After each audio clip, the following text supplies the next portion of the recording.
So what's going on, guys? It is Jamie, it is speedboxing. Make sure you guys subscribe to this channel before you click on to any of the videos. Also comment below in the comment section if you guys have any opinions in what I'm saying in any of the videos.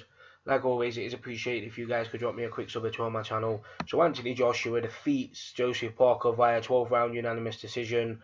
Two judges scored the fight, 118-110, and the other judge scored it 119-109. Me personally, I think that was a little bit wide.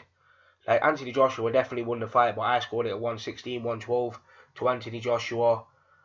And yeah, Anthony Joshua did what he had to do in there, and he used his size against Joseph Parker, and he used his jab against Joseph Parker. Obviously, Anthony Joshua had a 6-7 inch reach advantage over Joseph Parker in the fight, and he used that well. He was keeping him at bay with the jab, not allowing Joseph Parker to get on the inside, not allowing Joseph Parker to get into range and let off his fast combinations that he likes to do. Like, Joseph Parker had little moments in the fight, but Anthony Joshua, you know what I mean, he was just controlling the fight with a jab. He was the ring general in there. Joseph Parker was on the back foot early on against Anthony Joshua.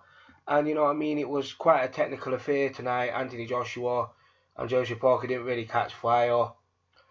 And I thought the refereeing in the fight was a bit shit. Like, the referee, like, in the words of Conor McGregor, who the fuck is that guy? Like, who the fuck was that referee?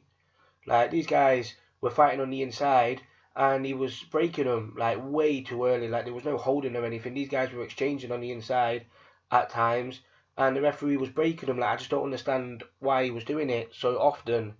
Like, it was very, very dodgy for this random referee to come in. Like, why don't you have fat Terry O'Connor or fat Howard Foster?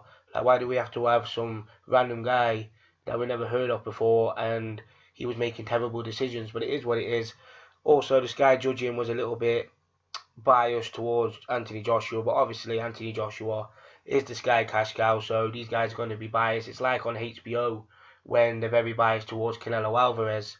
But Joseph Parker, he had spells in the fight, but in the end he just couldn't get into range. He couldn't really do enough against Anthony Joshua. He couldn't get on the inside. He couldn't do anything at range because Anthony Joshua just wouldn't let him, because he was just keeping him at bay with a jab. Anthony Joshua seemed to maybe buzz Joseph Parker a couple of times in the fight.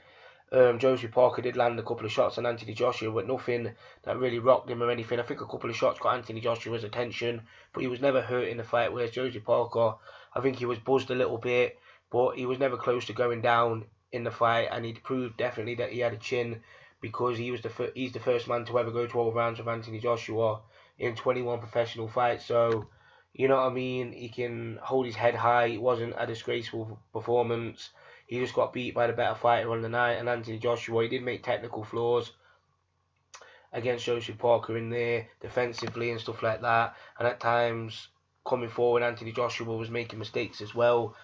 And Joseph Parker's quicker hands were definitely evident in the fight at spells, but Anthony Joshua, you know what I mean, he just used his reach, his height, and a very fundamental jab to get the job done tonight. Very professional performance, and he picks up the WBA, IBF and WBO. Well, he's already got the WBA and IBF titles. He picks up the WBO heavyweight title, and there's only one piece of the puzzle left now, and that's Deontay Wilder's WBC title. So hopefully we get to see that fight this year. Hopefully we get to see it later on in the year. That's what the fans want to see. I want to see that fight. You want to see this fight, you know what I mean? Your mum wants to see that fight. Your dog wants to see the fight. It's just what it is at the end of the day. But Anthony Joshua, very professional performance. The fight wasn't great, but it is what it is at the day. Not every performance you can look explosive or get the highlight reel knockout, because styles make fights, and Joseph Parker, he's a very tough man, and he managed to last the distance against Anthony Joshua, and he managed to win a few rounds.